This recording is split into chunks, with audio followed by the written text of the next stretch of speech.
Normandy, July 1944. A field near the village of Saint-Georges-d'Elle, a few miles east of the town of Saint-Lô. An American Sherman tank commander sits buttoned up inside 33 tons of steel, staring through a periscope at a wall of green. The wall is a hedgerow. It is not a hedge in the garden sense. It is an earthen bank, packed hard by centuries of Norman farmers, rising as high as a man and topped with a dense tangle of thorn, root, and small trees. It has stood in that spot, in some places, since before the Roman legions walked this ground. The tank commander has orders to cross it. Beyond it lies another field, roughly 200 yards by 400 yards, bounded on every side by another identical wall. Beyond that field is another, and another, for 50 miles. He gives the order. The driver revs the engine and drives the Sherman straight at the bank. And here is where the trouble begins.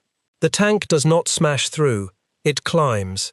The nose rears up toward the sky the way a startled horse rears, and for a few seconds, the 33-ton machine hangs there, tilted almost vertical, its thin belly plating exposed to anything waiting in the next field. The main gun points uselessly at the clouds. And in those few seconds, a German with a shoulder-fired anti-tank weapon called a Panzerfaust has the easiest shot of his war. He is aiming at the one part of a Sherman that even a cheap infantry weapon can punch through. The tank commander does everything his training taught him. He has speed, armor, a powerful gun, and the finest supply system any army had ever fielded behind him. None of it helps. The ground itself has turned every strength he owns into a liability. Now step back and look at the wider picture, because that single stalled tank was not an accident of one bad crew or one unlucky field. It was happening everywhere, all at once, up and down a front more than 50 miles wide. Something was wrong that no manual had prepared anyone for. Infantry officers who had fought in North Africa and Sicily, men who thought they understood war, found that everything they knew stopped working the moment they crossed into this country. Advances that were supposed to cover miles in a day covered a few hundred yards.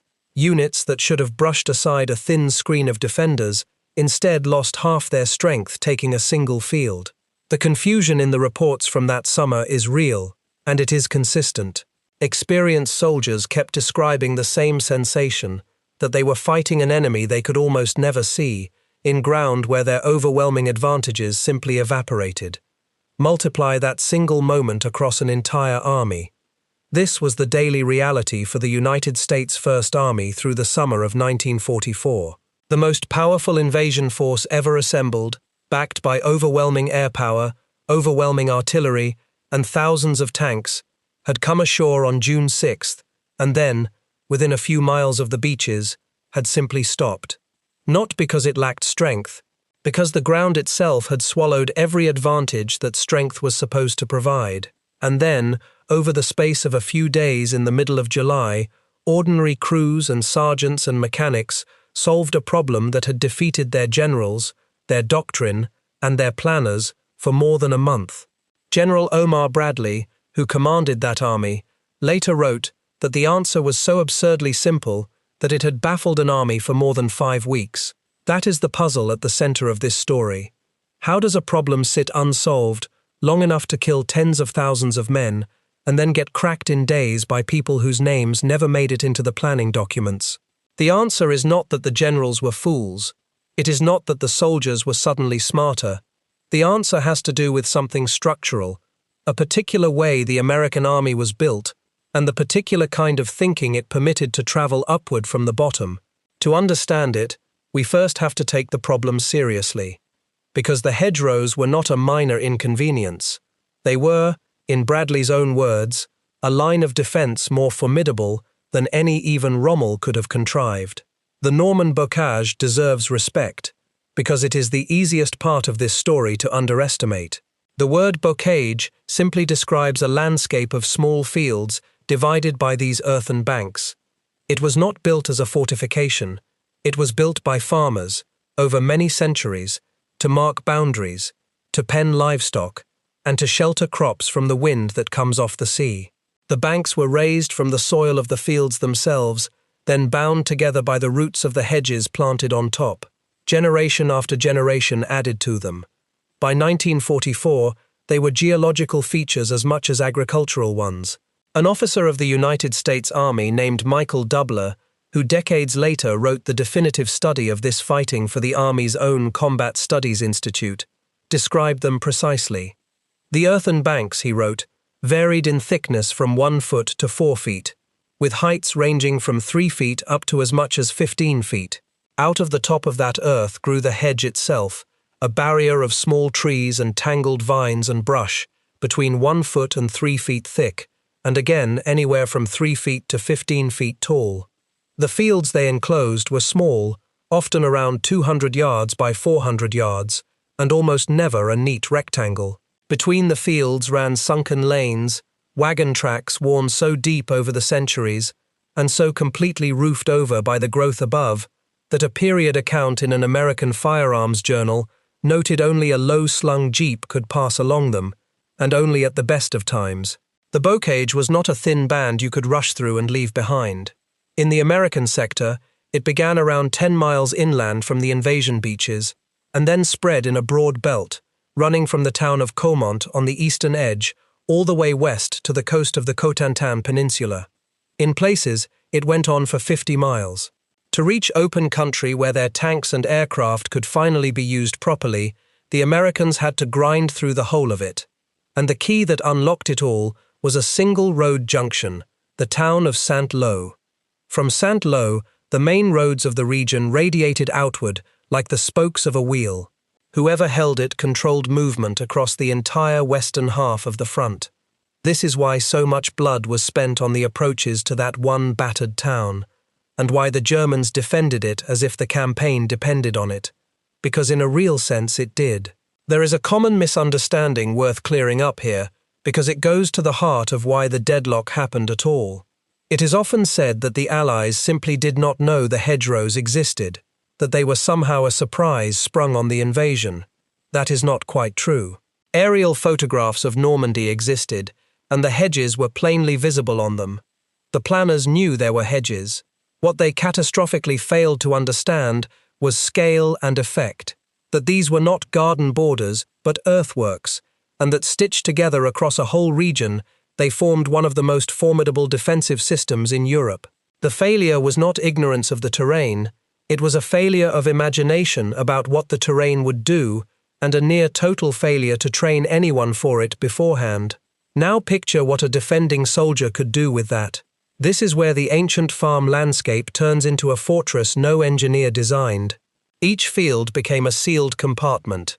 A German defender did not have to hold a long line, he had to hold a box. He would dig a heavy machine gun, the fast-firing MG-42, into the base of the far hedgerow, tucked into a corner where the earth protected it on 2 sides. Then he would place a second machine gun in the opposite corner. The 2 guns covered the open field between them with interlocking fire, so that any American infantry climbing over the near bank walked into a crossfire from 2 directions at once. Snipers watched the flanks. Behind the position, mortar crews had already measured the range to the near hedgerow, so they could drop shells on it the instant an attack began, without needing to see a thing. That last detail matters more than any other. Study after study of the campaign found that the German mortar was the great killer of the bocage. The United States Army's own analysis concluded that as much as 75% of all American casualties in Normandy were caused by mortar fire.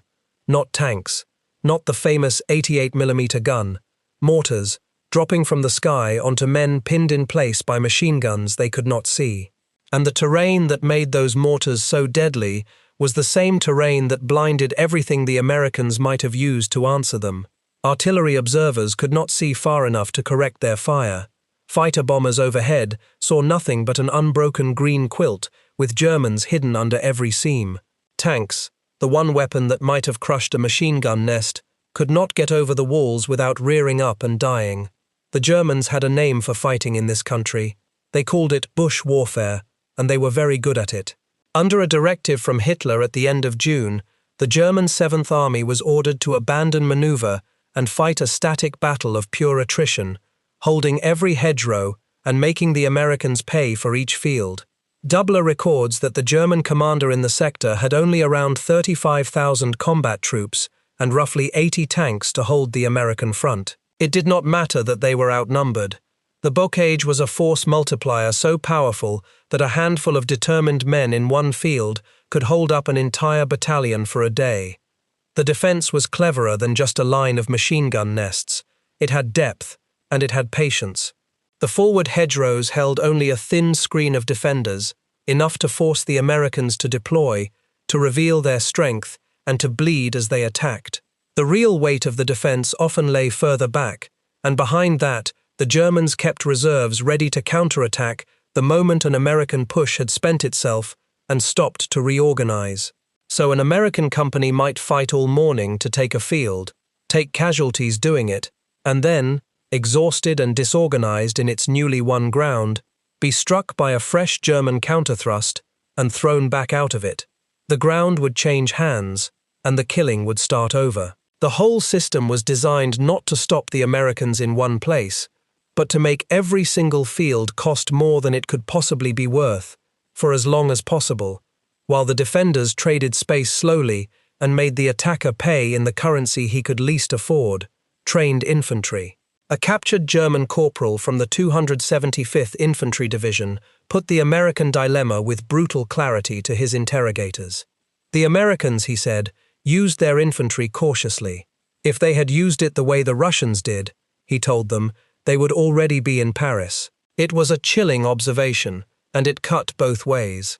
It was a grudging compliment to American care with their soldiers' lives. It was also a statement of the trap. Caution, in this terrain, meant slowness, and slowness meant the Germans got exactly the grinding, static battle of attrition they had been ordered to fight.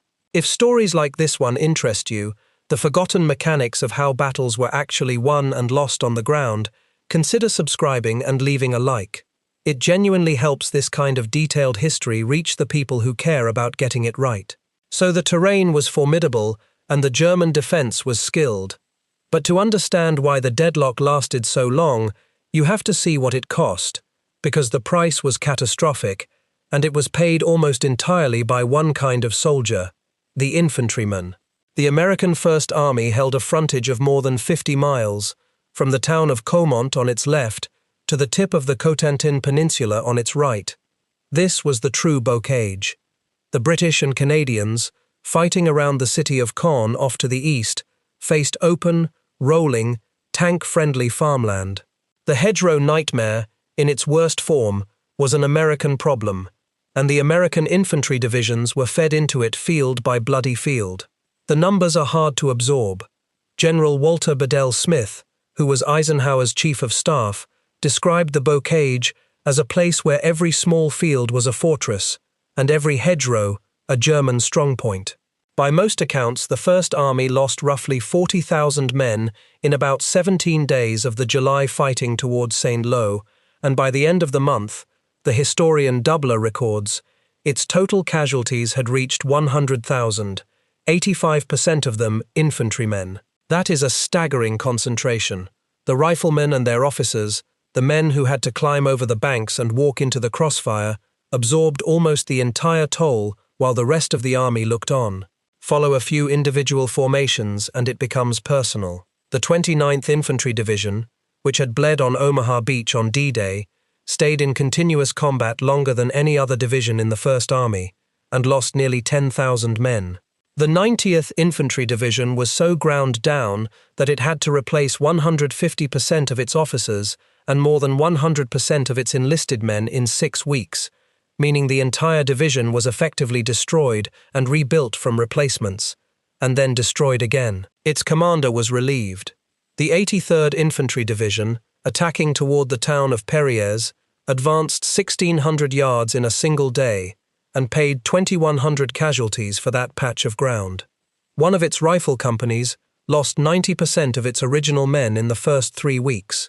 Across the army, rifle companies that were supposed to number nearly 200 men routinely dropped to 100 or fewer, less than half strength, and stayed there. There was a piece of high ground called Hill 192 near Saint-Lô that commanded the whole area. When the 2nd Infantry Division first attacked it in mid-June, it lost more than 1,200 men and failed to take it. The hill simply sat there, watching the Americans, for almost a month. And the tank crews suffered too, in their own way. One tank battalion, the 746th, lost 44 of its 51 Shermans in 23 days.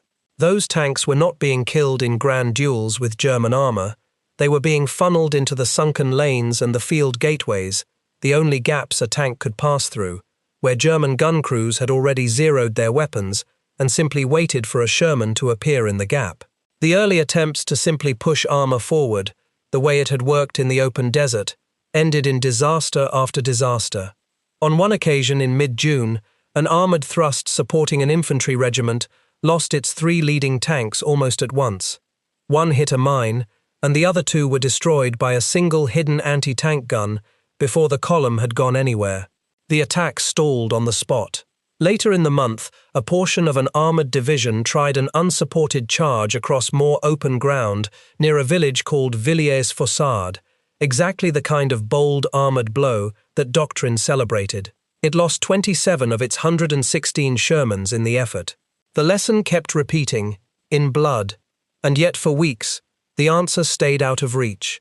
Tanks alone died, infantry alone died, and the standard method of sending them forward one after the other, rather than together, simply produced 2 kinds of casualties instead of one. This was the cruelty of the bocage. It did not just defeat the Americans, it made their greatest strengths irrelevant. An army that had built its whole way of war around firepower, mobility, and air superiority found that in this country it could see nothing, its tanks could go nowhere, and its aircraft had nothing to aim at. The Germans, with far fewer men and far less of everything, were winning the local fight decisively, field after field, week after week. This was not an army that was undertrained or unwilling. It contained veterans. It had the finest logistical support in the world. It was, on paper, vastly superior to the force opposing it, and it was stuck. The planners back at Supreme Headquarters had expected the First Army to reach a line well south of the beaches within about 2 weeks of the landings. Instead, it took roughly a month longer, measured in yards and corpses. Dubler notes a detail that explains a great deal. In a survey taken after the battle, not one officer in 100 said he had any real understanding, before he got there, of what the hedgerows actually were. The army had photographs of the bocage. It knew the hedges existed. What it had completely failed to grasp was that this gentle farm country was one of the most formidable defensive positions in Europe, and it had trained almost nobody to fight in it. So here is the shape of the deadlock. A brilliant defensive use of ancient terrain, a skilled and stubborn enemy, and an attacking army whose every technological advantage had been neutralized, bleeding to death one field at a time. That is the problem that baffled an army for more than 5 weeks. Now we come to the turn, and the turn is the interesting part, because the way out was not found by the planners who had missed the problem in the first place. It came from below. The reframe is this. For 5 weeks the army had treated the hedgerow as a wall to be climbed, or a strongpoint to be assaulted with infantry, or an obstacle to be blown apart with engineers and explosives. Every one of those approaches accepted the terrain on its own terms and tried to overcome it with effort and blood. The breakthrough came when small groups of men stopped asking how to get infantry over the wall and started asking a mechanical question instead. How do you make a tank go through the bank without climbing it? And, just as important, how do you make the tank and the infantry and the engineers act as a single coordinated animal instead of 3 separate arms that could not even talk to each other? The solution, in other words, was not a single weapon. It was a set of field expedient fixes invented by the people actually being shot at, and then, crucially, allowed to travel upward through the army fast enough to matter. To see how unusual that was, it helps to understand what kind of institution the American army had been just a few years earlier, and what habits it carried into this fight. Between the world wars, the United States Army had been a small, poor, unglamorous thing. It had almost no political support and very little money. But in certain corners it had cultivated a specific culture. It studied its own mistakes. It wrote them down. It believed, at least in pockets, that the men at the front had things to teach the men at the top. The military historian Michael Howard once observed that no army ever gets its peacetime doctrine entirely right, because the next war is always different from the one you prepared for. The advantage, Howard argued, goes to the army that learns fastest once the shooting starts and adapts before its mistakes become fatal.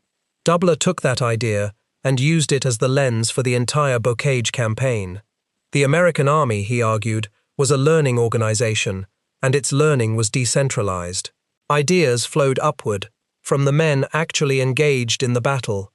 It is important to be fair here and admit the failure that came first, because the learning only matters against the backdrop of the mistake. On paper, before the invasion, American doctrine already knew the right answer in principle. The field manuals preached what was called combined arms, the idea that tanks, infantry, artillery, and engineers should fight as an integrated team because no single arm wins a battle by itself. The words were there. What was missing was the practice. The army had not seriously trained its tank units and its infantry to operate together as intimate teams, and its organization actively worked against it.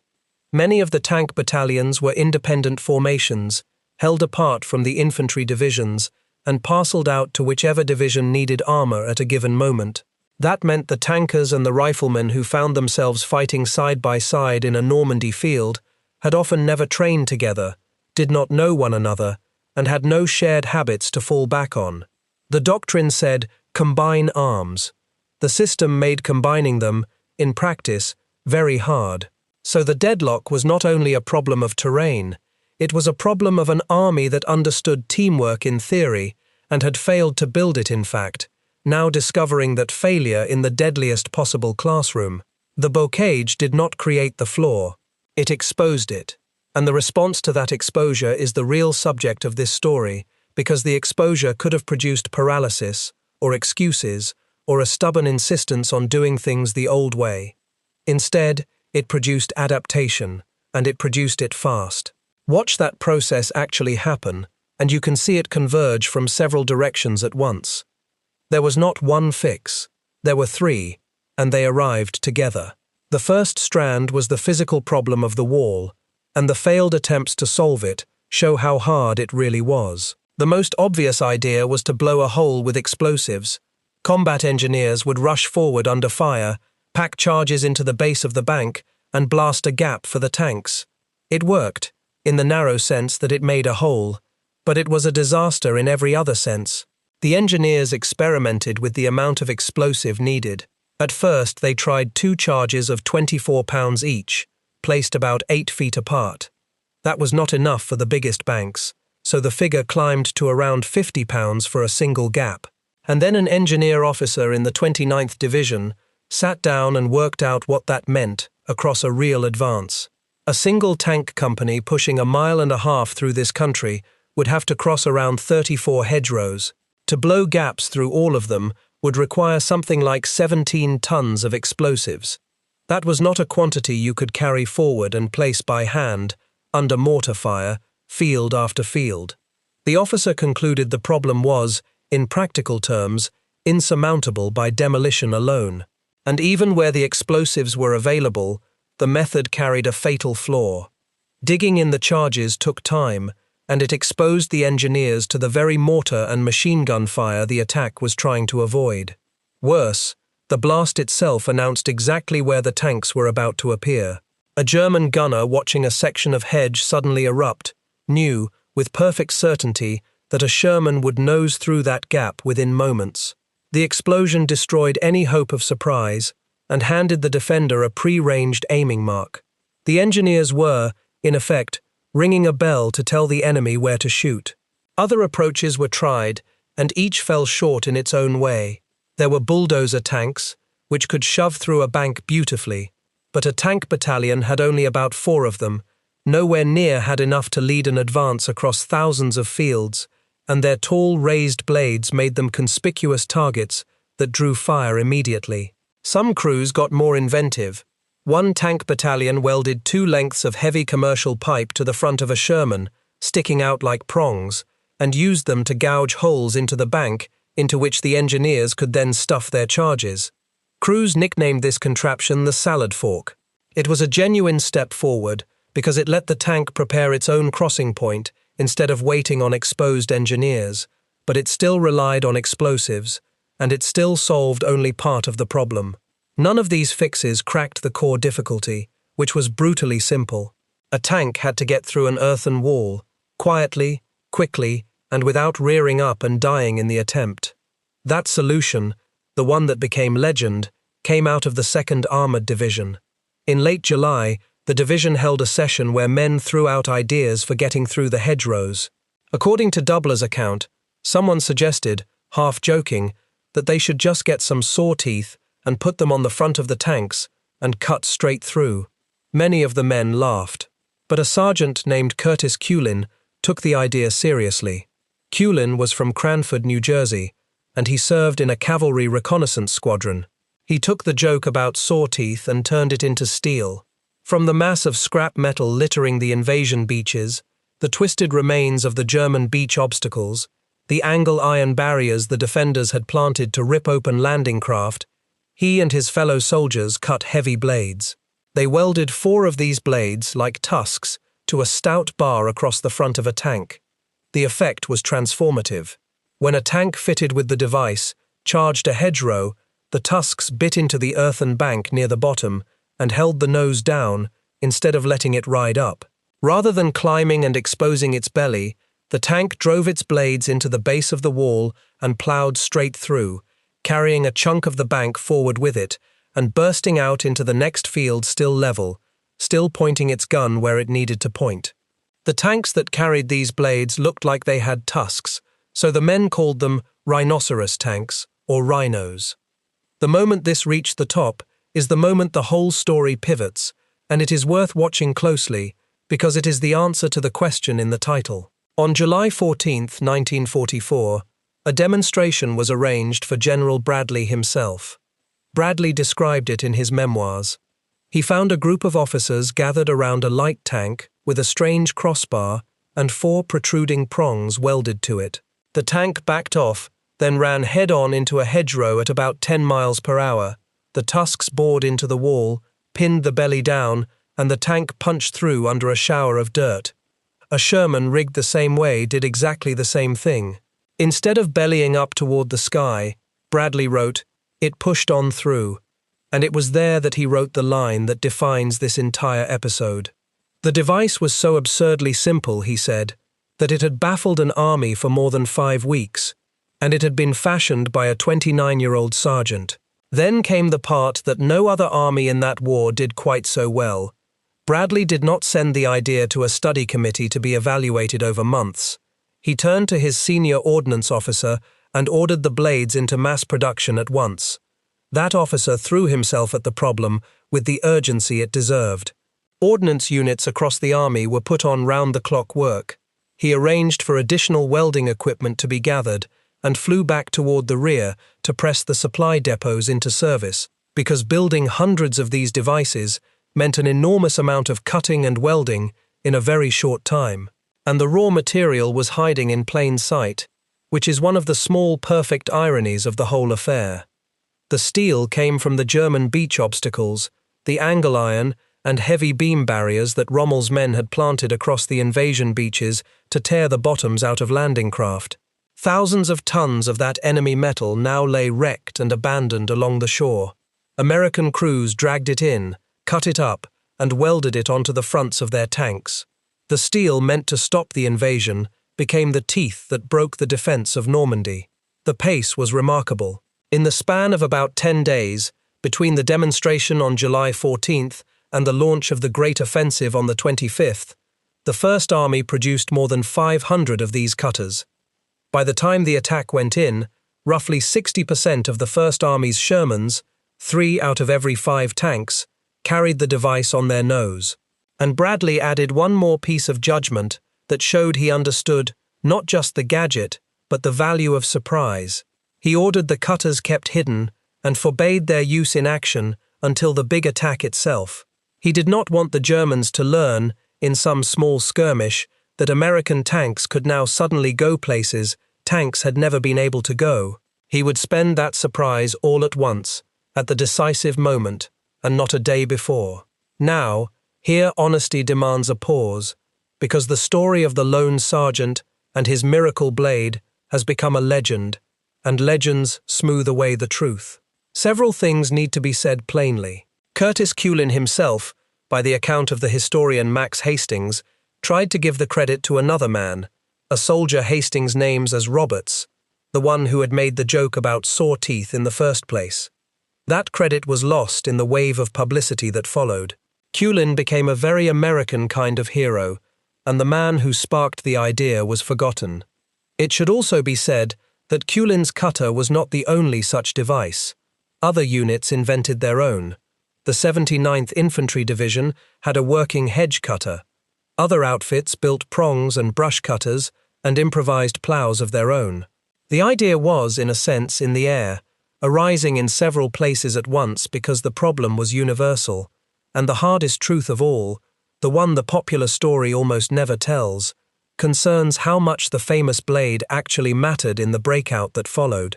The official United States Army historian, Martin Blumenson, judged that the Hedgerow cutter was of little tactical value in the breakout itself, mostly a boost to the confidence of the troops, because when the great offensive came, the tanks advanced along the roads rather than ploughing cross-country through the fields. The military historian Stephen Zaloga has gone further, arguing that the Rhino tanks were neither as widely used nor as decisive as the legend claims, and that the far less celebrated bulldozer tanks were arguably more useful, since a dozer could both breach a bank and repair a bombed road. The blade, in short, was real, ingenious, and produced with astonishing speed, but it was one solution among several, and it was probably not the thing that won the breakout, which raises the question of what did, and the answer takes us to the second strand, the one that mattered more and gets remembered less. The deeper solution was not a gadget bolted to a tank. It was teaching the tanks, the infantry, and the engineers to fight as one organism, the very thing the army had preached in its manuals but never trained for. For the first 5 weeks, they had fought as strangers. The men in the line changed that, out of necessity, and the 29th Infantry Division produced the model that spread across the army. After a costly failure at a place called Villiers-Fossard, the division, under close supervision from its assistant commander, worked out a precise choreography for taking a single hedgerow enclosed field, and then rehearsed it until it was routine. It went like this. Each assault team was one Sherman tank, a squad of infantry, and a team of engineers, all assigned to work together and to stay together. When the team came up against a field, the tank opened the action by firing a white phosphorus shell into the far corners of the opposite hedgerow, where the German machine guns liked to hide. White phosphorus burns fiercely and blinds and terrifies, and it was murder on a dug-in gun crew. Then the tank hosed the base of the enemy hedge with machine gun fire. The infantry squad's small mortar dropped shells behind the German position to catch anyone trying to flee or reinforce.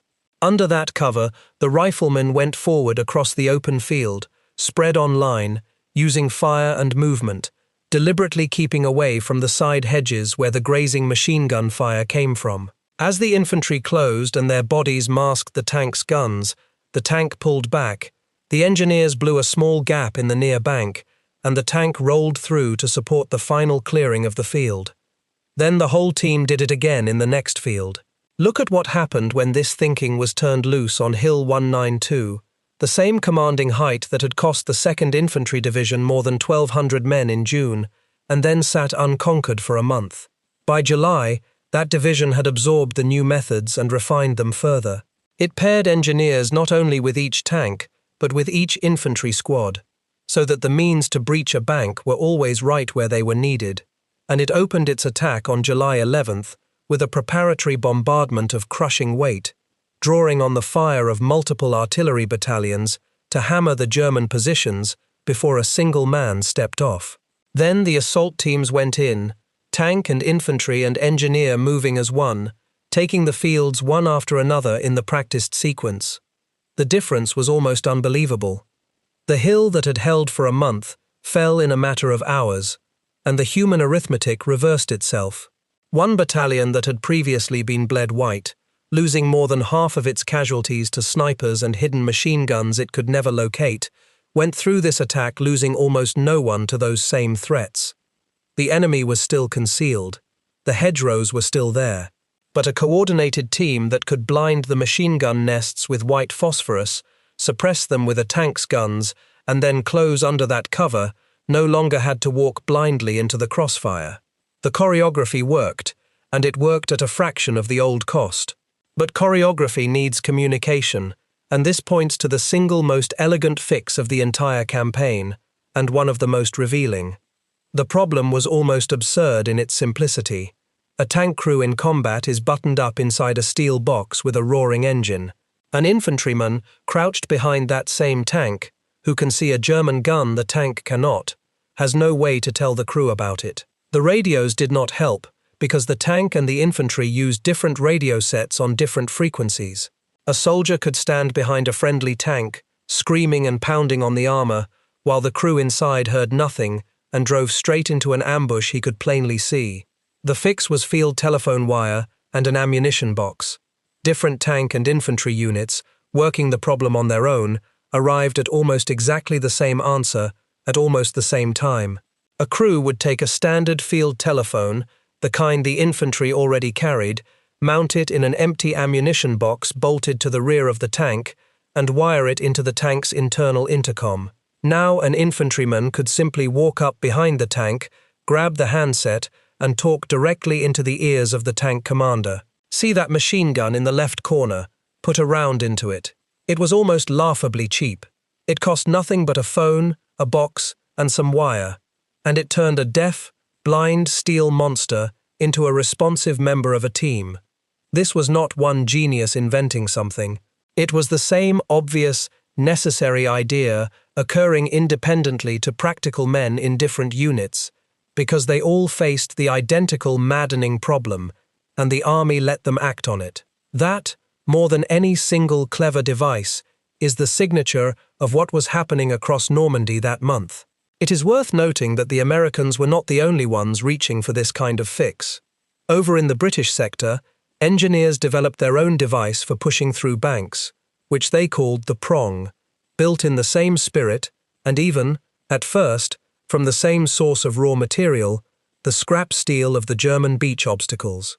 The problem was universal to Normandy, and practical soldiers on both sides of the Allied line converged on similar mechanical answers.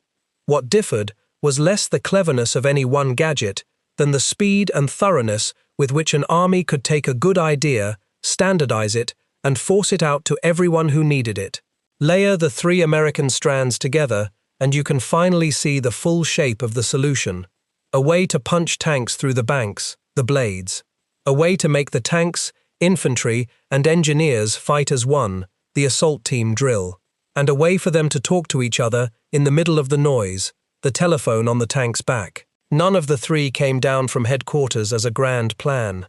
Every one of them bubbled up from sergeants and captains and battalion staffs in the space of a few weeks, and the army, to its enormous credit, recognized them, blessed them, and spread them, fast. In only one of these areas did the top of the army take an active directing role, and that was in mass-producing the Kulin cutter. Everything else the army mostly did in a quieter way. It published plain accounts of what the frontline units had figured out, circulated them, and let the knowledge spread sideways, unit to unit, so that a lesson bought with blood by one division did not have to be relearned from scratch by the next. That lateral flow of hard-won knowledge, unglamorous and almost invisible, was itself a kind of weapon. There was very little time to do any of this. The whole transformation, from stalled deadlock to a workable system, was compressed into roughly the 2nd and 3rd weeks of July. In that narrow window, the drills were worked out and rehearsed, the telephones were rigged and copied, and the cutters were designed, demonstrated, and mass-produced. An army that had been stuck for over a month reinvented the way it fought at the small unit level in about a fortnight. It could do that only because the raw material of the solution, the ideas, already existed in the heads of the men doing the fighting. What had been missing was not intelligence. It was the moment when the institution finally reached down, gathered those ideas up, and acted on them together. All of this converged on a single date, July 25, 1944. The Great Offensive was called Operation Cobra, and it marked a deliberate change of philosophy. For weeks, the Americans had attacked on a broad front, pressing everywhere at once and gaining almost nothing anywhere. Bradley now proposed the opposite. He would stop nibbling at the hedgerows along the whole line and instead mass his strength against one narrow stretch of front, a corridor only a few thousand yards wide, west of St. Lo, along the road running toward the town of Perriers. There he would tear a single clean hole in the German line and pour armor through it into the open country beyond. He told his commanders the thing had to be bold. Half measures had already been tried, and half measures had filled the cemeteries. The plan opened not with tanks but with an air attack of terrible magnitude, a carpet of bombs laid across the German positions in that narrow corridor to stun and shatter the defenders before the ground troops moved. It was an unusual and risky use of heavy strategic bombers directly in support of a ground assault, and it carried a danger everyone understood. The bomb line was perilously close to the American front, and there was no perfect way to guarantee that every load fell where it should. That danger became tragedy before the battle even began.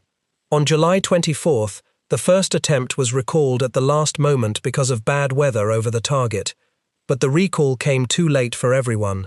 Hundreds of bombers were already in the air, and some had already released.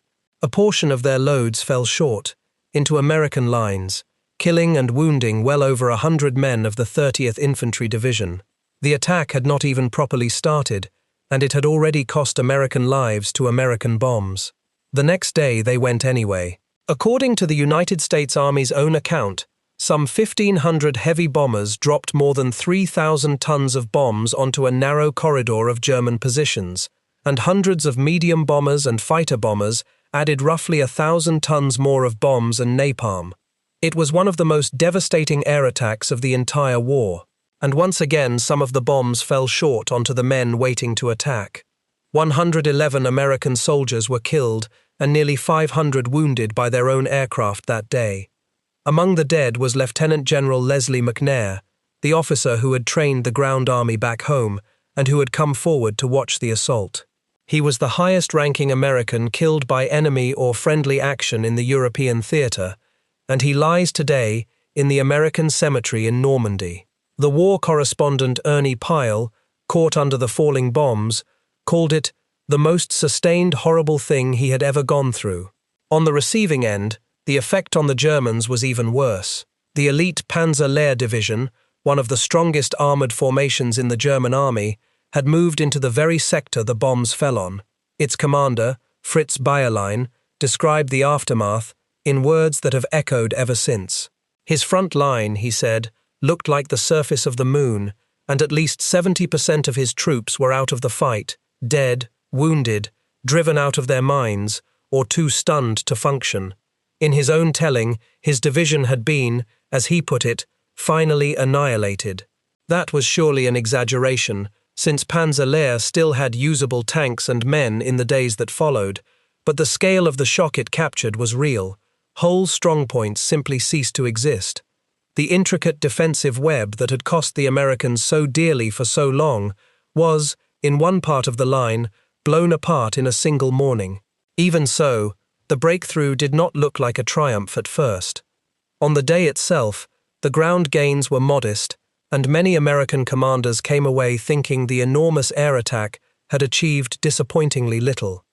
The leading divisions had only just fought their way across the Perriers to Saint-Lô Road by the end of the first day. But something crucial had happened underneath the surface. The German defense in that corridor had not merely been pushed back, it had been hollowed out, its cohesion destroyed, its reserves scattered. And Bradley's commanders, sensing it, did not pause to consolidate in the old cautious way. They committed their armor and drove hard into the wound. Now the front did not just bend. Over the following 2 days it tore open. Where the assault teams and the Rhino tanks had spent weeks measuring progress in single fields, Whole armored columns began to pour through the gaps and race for open country. The 2nd Armored Division, which had spent the previous days rehearsing exactly this, sent a combat command surging forward with infantry riding on the tank decks so they could keep pace with the armor and dismount only when resistance stiffened. It penetrated around 6 miles in 2 days, at a cost of only 3 tanks and fewer than 200 men. A month earlier, 6 miles had been a fantasy, and such light losses had been unimaginable. By July 27th, the German 7th Army was reporting that its front had ruptured in several places at once. The dam had broken. The Americans took the town of Avranches at the base of the peninsula by the end of the month, and on August 1st, 1944, General George Patton's Third Army was activated and unleashed through the gap the breakout had created. The war in the West changed character overnight. The grinding, static, field-by-field slaughter of the bocage gave way to sweeping mechanized maneuver across open France, the kind of war the Americans had always wanted to fight, and the Germans could not survive. Within weeks, the German army in Normandy would be trapped and shattered near the town of Falaise. The deadlock that had held for more than 5 weeks had, once broken, unraveled the entire German position in France. So what actually broke it? It is tempting to point at the tusks on the front of a tank and call that the answer, because it is a satisfying image and a good story. But the honest verdict, the one the historians who studied this most carefully reached, is more interesting than the legend. Operation Cobra was won first and foremost by that catastrophic weight of bombs and by an overwhelming material advantage. At the moment of the breakout, the First Army fielded close to 1,000 Sherman tanks and hundreds more tank destroyers against a German force of roughly 150 armored vehicles, an advantage of something like 10 to 1. The blade on the tank, as Blumenson judged, mattered less to the breakout than to the confidence of the men who carried it. The tanks, when they finally ran mostly on the roads. But that verdict, while true, misses the deeper point, and the deeper point is the real answer to our question. The reason the Americans could break a deadlock in days that had defeated them for weeks was not any single blade or bomb, it was the character of the army itself. Consider what had to happen for that sawtooth joke to become 500 cutters welded from enemy scrap in 10 days. A private or a sergeant had to feel free to voice an idea. His officers had to take it seriously instead of dismissing it. It had to be built and tested by the men on the spot, without waiting for permission from a distant bureau. It had to be shown to a general who had the authority to act and the instinct to act immediately. And the whole apparatus of the army, its ordnance depots, its welders, its supply chains, had to be flexible enough to turn a field expedient into standard equipment across an entire army in a week and a half. Every link in that chain had to work. In the American army, that summer, it did. This is the part that separates the two sides most sharply, and it is worth stating carefully. The German army was, man for man and unit for unit, extraordinarily good in the bocage. Its small unit tactics were superb. Its use of the terrain was masterful. In many ways, the individual German soldier and junior officer outfought his American counterpart right to the end of the campaign. Max Hastings, who is not given to flattering Allied performance, judged that even at the close of the fighting, few Allied units matched the Germans at the art of infiltration in that close country. The German army placed enormous faith in the initiative of the individual commander on the spot. Its tradition held that the officer at the point of contact, seeing the situation with his own eyes, should be trusted to decide how to accomplish his mission without waiting for detailed orders from above. That philosophy produced superb small unit leadership, quick local decisions, and the aggressive, flexible fighting that made German infantry so formidable in the hedgerows. When a problem appeared in front of a German lieutenant, that lieutenant was expected and empowered to solve it himself, right there. But that same tradition had a ceiling, and the hedgerows revealed it precisely. It excelled at solving the tactical problem in front of one commander in one field. What it was not built to do was take a clever fix invented by a sergeant in one division and turn it into a standardized capability handed to an entire army in 10 days. The German solution to a hard problem tended to stay local, an expression of one talented officer's judgment, brilliant and often unrepeatable. The American approach leaned the other way. It treated the individual soldier and his immediate commander less as lone problem solvers and more as parts of a larger system, one whose real intelligence lived in the design of the whole rather than in any single mind at the front. That sounds less romantic, and in the small fight it often was less effective, but it had a decisive advantage at scale. An American answer to a hard problem was built to be captured, written down, mass-produced, and handed to thousands of men who had never met the person who first thought of it. A German answer usually died with the situation that produced it, or stayed within the one unit clever enough to invent it. Add to that the trap the Germans had been placed in from above. They were locked by Hitler's own order into a rigid, static defense that forbade the very freedom of maneuver their tactical genius depended on. They were, in a sense, a superb tactical army chained inside a strategy that would not let it move, facing an enemy that was often clumsier in the individual field, but supremely good at learning, standardizing, and adapting as an institution. In the short, sharp fight for a single hedgerow, the German usually won. In the long contest of who could reinvent their entire way of fighting fastest, he never had a chance. That is the forensic verdict on the hedgerows. The problem baffled the army for 5 weeks, not because the answer was hard to think of, but because the answer had to come from below, and any organization needs time and the right structure to let an answer rise from the bottom, be recognized at the top, and flow back out to everyone. What looks, in hindsight, like 5 wasted weeks was really the incubation time of a learning system. The moment the pieces came together, the physical fix, the tactical drill, the humble field telephone, and above all the willingness to trust and spread the ideas of ordinary soldiers, the deadlock that had seemed permanent dissolved in a matter of days. There is a final human note that lingers over the story. Curtis Culin, the sergeant whose name became attached to the blade, went on with the war after his moment of fame. A few months later, in the grim autumn fighting in the Hürtgen forest, he stepped on a mine and lost a leg. He survived, received the Legion of Merit for his invention, went home, married, worked an ordinary job as a salesman, and died in 1963, still a young man. Years afterward, President Eisenhower, who had commanded the entire invasion, would tell the story of the little sergeant with the big idea as his favorite example of what he called Yankee ingenuity. And Eisenhower, tellingly, always told it not as a story about one clever man, but as a story about a system. There was a sergeant, he would say, and he had an idea, and the idea went from the captain to the major to the colonel, and it rose high enough that somebody with the power to act did something about it, and did it quickly. That was the real weapon, not the steel tusks, and not even the bombs. It was an army that had built itself, quietly and over many lean years, to let a good idea travel from a joke in the ranks to 500 tanks in 10 days. The German soldier in the hedgerow was defending a position that his own skill and the ancient earth had made nearly perfect. He was beaten, in the end, not by a better soldier, but by a better way of turning 10,000 ordinary soldiers into one organization that could learn faster than he could hold his ground.